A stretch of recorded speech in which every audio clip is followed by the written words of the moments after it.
So Wemby is not as good as everyone thinks, or is he? Find out in this video on the BBALL Daily channel. We upload daily NBA content. I'm trying to hit 500 subs as soon as possible, so sub if you want. Anyway, now on to it. So wembanyama had a terrible, and I mean terrible, game last night against the New York Knicks. And Mitchell Robinson before the game said he was going to lock Wemby down, and he did. I'm not going to lie, he did. And a lot of people are saying, oh, Chet's better than Wemby, Chet this, Chet that, Wemby's not good. And I'm going to just kind of put to bed all of that. And one, it's been 6 games. And 2, we've seen what Victor Wembanyama is capable of. If you guys don't know much about the transition period, especially for European players, is that it's a completely different game when they're playing in Europe and playing in the NBA. It's not as bad a transition for Victor because he didn't play EuroLeague and he played in the Pro A, which is probably the most similar league as far as basketball-wise and playstyle-wise goes, and athleticism-wise to the NBA. The French league is just a lot more NBA-esque than, say, had he been playing in the ACB. And it means the transition period isn't going to be quite as bad. But we saw it in Summer League. Like, Victor Wembanyama, it's not that he's not ready to be an NBA player. He is 100% ready to be an NBA player. It's that he's still not adjusted. He hasn't adjusted to the speed of the game in America yet. And that's the one thing when you see players from other countries coming over to America. Luka's an exception because what Luka Doncic was able to do was play the game at his own speed. It didn't matter what speed you played at, Luka played at his own speed. But the speed of the game is you hear it from everybody. You hear it from everybody that jumps from EuroLeague to the NBA. You hear it from all these young European players in the NBA. Heck, when 18-year-olds in Ireland go over to play prep school in the States, you hear them just talk about the speed of the game. The game is so fast. Everything. It's just so fast. It's not about systems. It's a lot more about individuality. And Victor Wembanyama hasn't really came from that. But he's getting, as much as he's going to have a bad game here and there, he's getting more used to it. He's going to be getting better as this year goes on. And even if he's not as good as Chet right now, I think he is better than Chet right now. But even if he isn't, the thing is that like when teams play against the Thunder, they're worried about Shai Gilgeous-Alexander. Chet's just there. Chet's a damn good player. But their focus is on Chet, or is on Shai. Whereas when you're playing against the San Antonio Spurs, every other center is trying to lock down Victor. They're trying to lock down Victor because of all the hype about this guy. They're going out and playing harder against him, which means that he's going to have a few stinkers this year. Guys like Mitchell Robinson, one of the best defensive players in the NBA. And guys like him, like Victor Wembanyama, is going to have the occasional stinker against them. I don't even know why I like to compare Chet. Like they're going to be compared for the rest of the time. But if a defense plays harder, it's Victor. Sure. In that one game, he might look worse. In a couple of early games, he might look worse. But he's going to get better coming up against harder defenses every single night.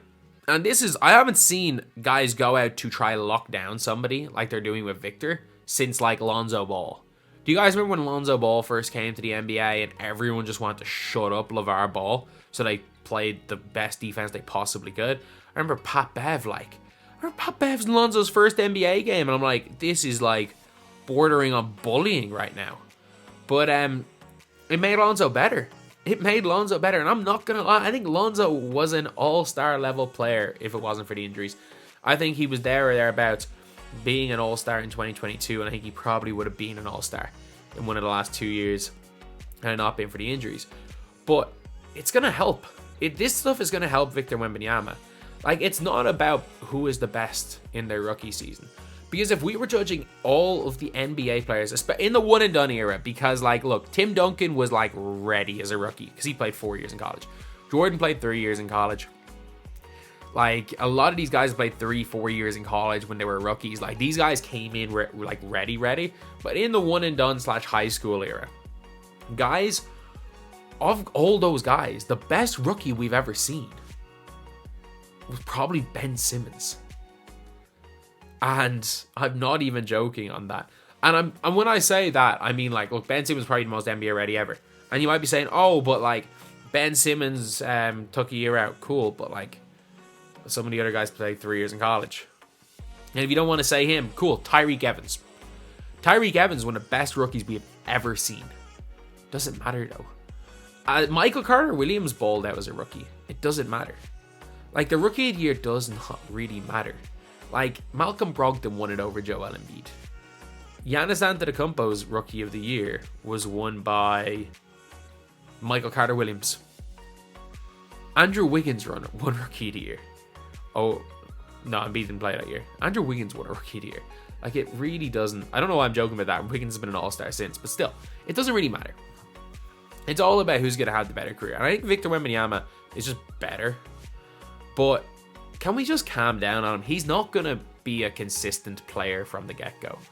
He's not going to be like, I predicted Chet to win Rookie of the Year. I don't think Victor Wembanyama is somebody that is ready to be that guy yet at the NBA level.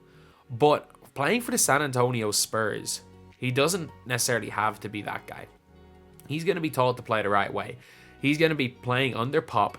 He's going to be getting better and better and better as his career goes on. And I still think we are witnessing what might be the greatest player of all time. I don't, again, like, for him to beat Jordan and LeBron, for him to get into that, like, Rushmore. No, I'm not even going to say Rushmore. I'm going to say the GOATs. Like, I think it's LeBron. Plenty of people think it's Jordan. It's probably more Jordan than LeBron, but I think in 15 years from now, it'll be a bit more LeBron than Jordan when the next LeBron or Jordan type guy comes in. It could be Wemby. It could be Wemby. Like, I wouldn't be that surprised if 15 years from now, I'm the old man shaking his fist in at the young kids saying that Wembanyama was greater than my GOAT, LeBron James. It could happen. It could very easily happen, but don't expect too much straight away. Like, don't expect this guy to be like an MVP candidate, which people were saying was just one of the most wild things. He could be an all-star. He could be. But expect a lot of down games. Expect more 10-point games than 35-point explosions. Expect more games where he looks a little bit off the pace than games where he looks like he's one of the best players in the NBA.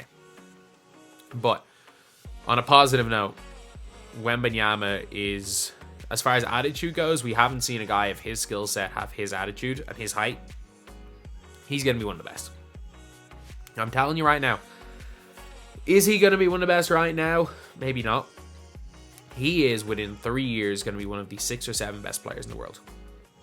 I have no doubt about that. Absolutely no doubt. But right now, he's just not.